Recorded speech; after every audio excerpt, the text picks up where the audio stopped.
Our history can be measured in small steps, increments marked by ticks on timelines. Yet it is felt most profoundly, most dramatically, in the weight of what we have accomplished together. So we pause for a moment to weave a tapestry through time with verse and rhyme, knowing that for each thread we follow, there will be hundreds of equal brilliance that will go unmentioned. In the end, we intend to do justice to our heritage, to hold our banner high, a history of Purdue. In 1862, Abraham Lincoln signed the Morrill Land Grant Act, opening doors to education for the masses, bridging socioeconomic classes to help raise up the next generation, to design, engineer, and grow a young nation full of hope, full of promise and ambition. And in 1869, Purdue was founded, a land-grant school true to its mission of teaching agriculture and the mechanical arts. And 5 years later, classes began, with 39 students. In the fall of 1875, 9 women students were accepted, entering academia, joined by Sarah Allen Oren, who was given the official, yet telling title, Female Teacher of the University, a pioneer in her field, paving the way for other women in a culture uncertain about the value of higher education. This sentiment would soon prove to be entirely untrue, as the first Boilermakers would go out into the world, doing what dreamers and doers do, like Harvey Wiley, who graced the campus of Purdue, seen cycling in three-quarter trousers without inhibition, but later becoming the first commissioner of the Food and Drug Administration.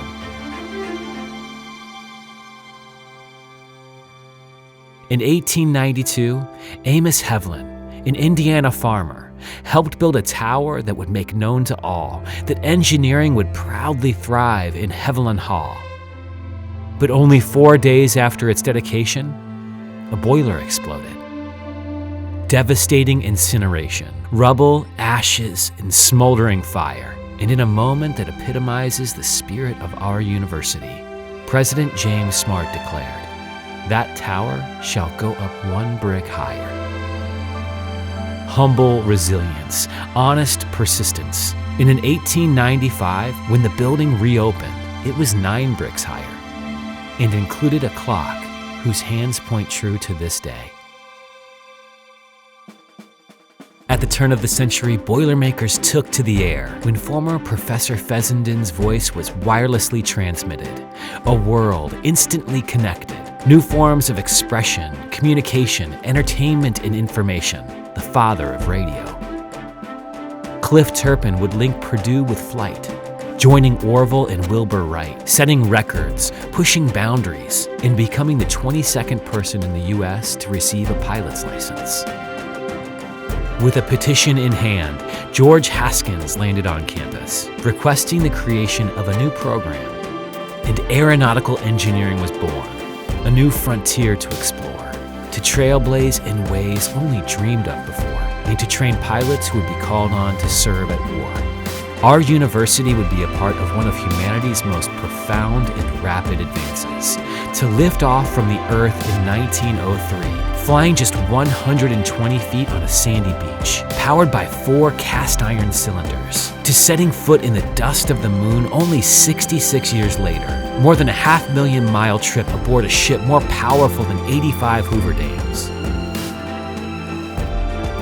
In 1922, David Ross took George Ade on a hike. To show him a large hollow scooped out by nature, he said, "Here's where we will build Purdue's recreational field and stadium, a facility that would share their name, a home of some of the best quarterbacks to ever play the game." In the 1930s, with the help of Dorothy Stratton, women's student enrollment nearly tripled. 3 female residence halls were erected, and a woman who became a national hero offered her services for 3 years as a trusted advisor and counselor before Amelia Earhart took to the skies, trying to fly around the equator.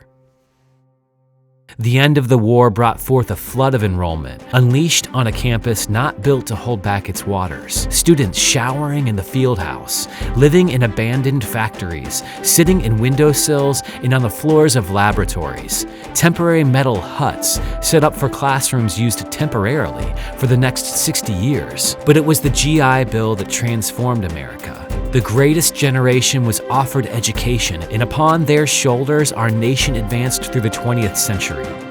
Teachers, scientists, farmers, pharmacists, veterinarians, engineers, nurses, entrepreneurs, economists, artists, writers, and pilots. Men and women who lived through some of our planet's darkest hours, hammering swords into plowshares, using their bright talents to achieve the greatest human advancements. And the small steps and giant leaps of the last 60 years are too numerous to bring each to light.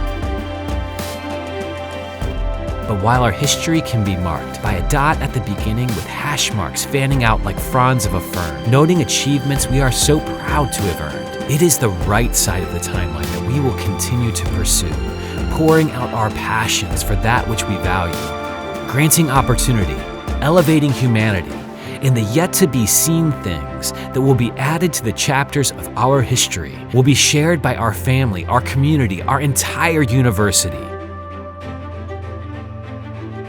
So we lift up a glass, offering a toast to our past, a history of Purdue, and victories and heroes like you.